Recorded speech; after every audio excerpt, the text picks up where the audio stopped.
자, 룻기서 1장 1절부터 5절까지 말씀을 우리 같이 천천히 같이 읽어볼까요? 1절부터 5절까지 말씀입니다. 시작. 사사들이 치리하던 때에 그 땅에 흉년이 드니라. 유다 베들레헴의 한 사람이 그의 아내와 두 아들을 데리고 모압 지방에 가서 거류하였는데 그 사람의 이름은 엘리멜렉이요 그의 아내의 이름은 나오미요 그의 두 아들의 이름은 말론과 기련이니 유다 베들레헴 에브라 사람들이더라. 그들이 모압 지방에 들어가서 거기 살더니 나오미의 남편 엘리멜렉이 죽고 나오미와 그의 두 아들이 남았으며 그들은 모압 여자 중에서 그들의 아내를 맞이하였는데 하나의 이름은 오르바요 하나의 이름은 룻이더라. 그들이 거기에 거주한 지 10년쯤에 말론과 기련 두 사람이 다 죽고 그 여인은 두 아들과 남편의 뒤에 남았더라. 아멘. 오늘은 특히 선택이란 말씀을 가지고 나누고 싶어요. 이제껏 살아오면서 우리 성도님들 많은 선택을 하셨지요. 한순간도 선택을 안 하고 살아온 사람은 단 한 명도 없습니다. 이 새벽에도 선택 잘 하셨습니다. 비 안 오면 나오려고 그랬는데 뭐 이렇게 하면서 어떻든 선택을 하고 이 새벽에 주의 전으로 나온 줄 저는 믿어요. 모든 데에는 선택에 대한 결과가 따르게 되어져 있습니다. 오늘 여러분들의 선택에 10월 한 달 동안 하나님께서 함께 해주실 줄 믿습니다. 새벽을 깨우시고 또한 새벽을 깨우며 나오는 그 기도 제목 가운데 하나님이 함께 해주실 줄 믿습니다. 제가 특별히 오늘은 룻기 말씀을 1장 1절부터 5절까지 말씀을 나누지만 룻기 전체를 가지고 짧은 시간 가운데 함께 나누고 싶어요. 룻기의 배경은 1절에 나옵니다. 뭐라고 나오냐면 사사들이 치리하던 때라고 나옵니다. 그렇다면 룻기의 배경은 사사시대라는 걸 알 수 있습니다. 사사기 시대를 한마디로 대변할 수 있다면 이런 시대입니다. 각자의 소견에 옳은 대로 행하던 때가 사사기 시대라 할 수 있습니다.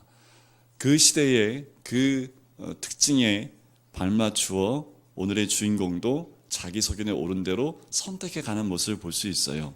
자, 그때에 그 땅이라고 나옵니다. 그 땅에 뭐가 들어요? 흉년이 듭니다. 그 땅은 어떤 땅이냐면 하나님이 이스라엘 민족에게 약속한 그 땅입니다. 가나안 땅이죠. 그 땅에 뭐가 들었어요? 흉년이 들었다라는 거지요. 하나님이 약속한 그 땅에 살면서도 흉년이 올 수 있다라는 겁니다. 그런데 중요한 것은 흉년이 온다 할지라도 그 약속의 땅, 하나님이 우리에게 언약으로 준 그 땅을 놓고 갈 수가 없는 거지요. 흉년이라는 것, 때론 우리 삶 가운데 여러 가지 모습으로 고난으로 찾아올 수 있어요. 물질의 흉년이 올 수도 있습니다. 건강의 흉년, 관계의 흉년, 여러 가지 흉년으로 우리의 삶에 찾아올 수 있다라는 거지요. 이때 선택을 잘 하셔야 됩니다. 어떠한 선택을 하냐에 따라서 우리의 삶에 하나님의 인도하심이 달라요. 오늘 주인공인 엘리멜렉과 나오미는 이 흉년이 들어서 어디를 떠나게 되냐면 그 사람들의 출신이 어디입니까? 유다 베들레헴이라는 곳입니다. 베들레헴의 뜻이 뭔지 아세요? 떡집이라는 뜻입니다. 그 말은 다른 이 예루살렘에 있는 그리고 이스라엘 유대 땅 가운데서 가장 풍족한 땅이 베들레헴입니다. 오죽하면 떡집이겠습니까? 딴 데가 다 메말라도요, 여기는 떡이 먹을 것이 마르지 않는 곳, 그런 의미에서 이 베들레헴이거든요. 거기에도 흉년이 들긴 했습니다. 거기는 한 사람이 한 아내와 함께 두 아들과 함께 어디로 가요? 모압 지방으로 가요. 왜 모압 지방으로 갈까요? 흉년이 들었으니까요. 우린 이해를 합니다. 하지만 이때 당시에 중요한 건 뭐냐면 한 지역에서 지방을 바꿔서 옮긴다는 건 무슨 의미를 갖냐면 이때 당시에는 그 지방을 다스리는 우상들이 있었고 믿는 우상이 있었습니다. 이스라엘 민족은 누가 다스린다고 온 세계가 다 알고 있었냐면 유일신 하나님이 다스린다고 알고 있었고요. 모압 땅은 모압 땅을 지배하는 그 신이 우상이 있었다라는 거지요. 근데 예루살렘 그리고 유대 땅을 포기하고 모압 지방을 갔다는 것은 무슨 의미냐면 내가 섬기는 신을 포기하고 그 지방을 섬기는 그 우상을 섬기러 간다는 의미가 있습니다. 그래서 그때 당시에 지역을 옮긴다는 건요, 천재지변 아니면 그리고 극단적인 상황 아니면 전쟁 아니면 그렇게 옮겨 다니지 않아요. 그런데 오늘의 주인공은 뭐 때문에 움직여요? 흉년 때문에 움직입니다. 정말 배고파서 갔을까요? 정말 이 사람들이 정말 먹을 게 없어서 살기 위해서 갔을까? 오늘 룻기서 1장을 펴봤으니까 1장 21절 말씀 한번 보세요. 나오미의 고백인데 맨 첫 마디에 뭐라고 나옵니까? 내가 언제 나갔다고요? 풍족할 때 나갔습니다. 그 말은 정말 배고파서 먹을 게 없어서 간 거예요? 아니면 더 나은 삶을 위해서 간 겁니까? 풍족할 때 나갔다는 것은 먹기 힘들어서 나간 게 아니라 흉년 드니까 더 나은 삶을 찾기 위해서 이들이 움직였다는 것을 알 수가 있고, 나오미가 자기 스스로의 고백으로 이렇게 한다는 거지요. 또한 1절 끝에 거류하였다라는 말은요, 그냥 잠깐 들린다는 말이 아니라 아예 이주하여 산다라는 의미가 그 안에 있습니다. 그 한 사람의 이름은 엘리멜렉이라고 하는데, 엘리멜렉의 뜻은 나의 하나님은 왕이시다라는 뜻입니다. 이름대로 못 살았지요. 나오미의 뜻은 나의 기쁨, 나의 즐거움이라는 뜻을 갖고 있어요. 그래서 나오미가 다시 예루살렘에 돌아왔을 때 뭐라고 합니까? 나를 나오미라고 부르지 말고 마라라 부르라고 얘기합니다. 즐거움이니까, 즐거움이란 뜻이 아니라 내 이름을 슬픔, 쓴 사람이라는 마라의 이름으로 바꿔달라고 얘기했던 사람이 나오미지요. 말론과 기련이 있습니다. 이들이 모압 지방으로 갔어요. 그래서 거기서 살다가 어떻게 됩니까? 3절에 보니까 남편 엘리멜렉이 죽게 되는 거죠. 이들의 선택은 더 나은 삶을 살기 위해서 갔지만 남편이 죽는 고난을 겪게 됩니다. 저는 그 남편이 죽는 그 고난이 절대로 징계나 아픔이라고만 보지 않습니다. 왜냐하면 그 가정을 버리지 않은 거죠. 다른 나라로 하나님을 버리고 갔지만 하나님은 이들을 버리지 않았다라는 겁니다. 때로는 우리는 이렇게 생각을 해요. 하나님께 멀어졌기 때문에 하나님이 우리 가정을 치는 것 아니냐. 그럴 수도 있겠지만 결국 그렇지 않습니다. 하나님은 그 가정을 돌이키기 위해서 어떻게 하신 거예요? 이 방법을 쓰신 거지요. 그 가정의 가장을 하나님이 거두어가심을 통해서 그 가정을 깨우시는 거지요. 그런데 아직도 깨어나지 못해요. 4절 말씀 보니까 그들이 어디서 아내를 맞이합니까? 모압 여자입니다. 이스라엘 민족은 이스라엘 안에서 아내를 찾게 되어 있습니다. 그런데 이들은 그 아들의 아내를 어디서 구해요? 세상 가운데서 구한다라는 거지요. 율법에 보면 모압 사람은 영원히 이스라엘 총회에 들어올 수 없는 족속이 모압 족속입니다. 그런데 그들 가운데서 아내를 찾았다라는 거지요. 아내 이름은 오르바요, 또 하나의 이름은 룻입니다. 거기서 몇 년을 살아요? 10년을 살아요. 뭐하는 10년이 뭐한 기간이었냐면 두 아들이 다 죽는 시간입니다. 다 남자들이 다 죽을 때까지 이 가정은 돌아오지 않아요. 두 아들이 죽고 난 다음에 5절 끝에 보니까 이렇게 나오지요. 그 여인은 두 아들과 남편의 뒤에 뭐 했다고요? 이게 복입니다. 뭐가 복이냐면 남았다라는 거죠. 우리는 떠난 사람만 생각하지만 그 떠나고 지금 성경의 말씀의 맨 마지막 글은 뭐예요? 남았다라는 겁니다. 주님은 아직도 하나님을 바라보는 사람을 남겨두길 원하시는 거지요. 그래서 6절에 보니까 그 남은 사람인 나오미가 어떻게 합니까? 여호와께서 자기 백성을 돌보셨다라는 그 말을 들었다라는 거지요. 이게 하나님의 음성을 듣는 사람을 남겨놓는 겁니다. 자, 이들의 선택은 어땠습니까? 더 나은 삶을 살기 위해서 움직였던 선택이었지만 하나님을 선택한 것이 아니라 물질과 세상을 선택해 나갔지요. 우리의 삶 가운데 여러 가지 선택이 우리의 삶 가운데 있습니다. 그런데 선택을 할 때는 정말 잘 하셔야 됩니다. 이것이 하나님이 기뻐하시는 선택일지, 하나님을 향한 선택일지, 아니면 그렇지 않은 선택일지를 잘 분별하셔야 된다는 거지요. 오늘도 우리에게 여러 가지 선택의 길이 놓여져 있습니다. 이 선택에서 우리는 무엇을 선택할지 또 하나의 선택을 좀 보려고 해요. 이제 나오미가 돌아가려고 합니다.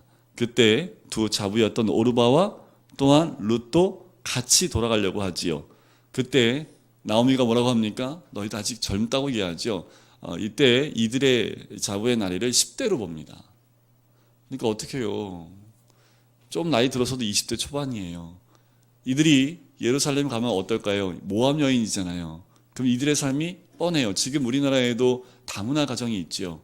다문화 가정이 살아가기가 참 우리나라도 쉽지 않잖아요. 왜 그래요? 우리나라 민족도 단일 민족이라는 게 강하기 때문에 다른 색깔의 다른 언어를 쓰는 사람이 우리 주변에 있는 거에 대해서 조금은 거부하고 조금은 좀 이상하게 생각하는 느낌이 있는데 이 이스라엘 민족은요 더 더 심합니다. 어마어마하게 심해요.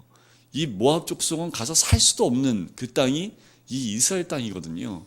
근데 이 여인들이 어떻게 와 살아요? 그러니까 나오미가요, 너희는 너희 집으로 돌아가라라는 거죠. 다시 재혼을 하여 너희들이 살아갈 수 있는 군리를 찾아봐라 라고 얘기를 합니다. 그때 1장 14절에 보십시오. 그 간곡한 말에 그들이 소리 높여 같이 울더니 오르바는 어떻게 해요? 그 시몬이 입 맞추고 떠납니다. 근데 룻은 어떻게 해요? 그를 쫓았더라 라고 얘기하죠. 이 말은 원어에 보면 두 사물이 아주 강하게 접착되어 있는 상태를 말할 때 쓰는 단어가 쫓았다라는 겁니다. 그러니까 룻을 어떻게 한 거예요? 나오미를 살짝 달라붙어 갖고 절대로 안 떨어진 거예요. 그렇게 어머니를 쫓아가는 룻의 모습이 나옵니다. 오르바는 결국 자기의 고향으로 갔습니다. 룻은 어머니를 따라갔지요. 그러면서 그 유명한 고백이, 유명한 선택이 16절에 나오지요. 16절 같이 한번 읽어볼까요? 룻이 이르되 내 어머니를 떠나며 어머니를 따르지 말고 돌아가라.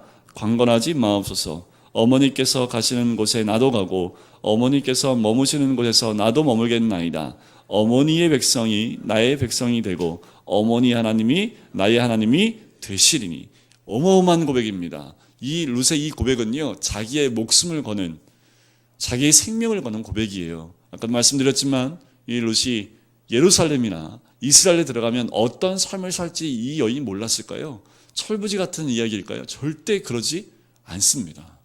이 고백은 내가 죽을지언정 어머니하고 떨어지지 않겠습니다. 내가 죽을지언정 하나님 그분을 내가 섬기겠습니다. 뭐 때문에요? 그 어머니를 통해서 누구를 알게 된 거예요? 하나님을 알게 된 거죠. 제가 아직도 물음표 오고요. 나중에 천국 가면 물어보려고, 룻 만나면 도대체 나오미를 통해서 어디서 하나님을 발견했는지. 그런데 말씀 안에서요, 나오미가 다시 이스라엘로 돌아간다는 그 이야기를 할 때 룻은 아마도 하나님, 어머니 속에서 그 하나님을 발견하지 않았을까. 자기 남편도 다 죽었지만 결국 또다시 하나님께 돌아가는 그 어머니의 모습을 보면서 룻이 하나님을 발견한 것이 아닐까. 위클리프 성경사전에 라비 문헌에 이런 내용이 있어요. 오르바는 결국 누구의 어머니가 되냐 하면 성경에 나오지 않고 그 위클리프 성경사전에 나오는데 라비 문헌에 이런 말이 됩니다. 오르바는 결국 골리앗의 조상이 됩니다. 거긴 어머니가 됐다고 나와요. 룻은 누구의 증조모가 됐을까요? 룻의 자손에 누가 나와요? 다윗이 나옵니다. 나중에 누구하고 싸워요? 골리앗과 다윗이 싸우지요. 역사가 그렇게 가요. 선택을 한번 잘못한 바람에 그 자손들 가운데 하나님 편에 있는 하나님의 왕국을 이뤘던 다윗의 자손이 나왔고, 또 한쪽에서는 그 하나님의 나라를 대적하고 하나님을 거부하고 욕을 했던 골리앗이 나오는 그 계보가 되었다라는 거지요. 오르바가 그걸 알았을까요? 룻이 그걸 알았을까요? 그들은 몰랐을 겁니다. 그런데 룻은 누굴 보고 선택을 했을까요? 어머니일 뿐만 아니라 하나님을 보고 선택을 한 거지요. 오르바는 어머니를 선택하고 싶었지만 결국은 자기의 민족과 자기의 신을 따라갔던 선택을 하게 됩니다.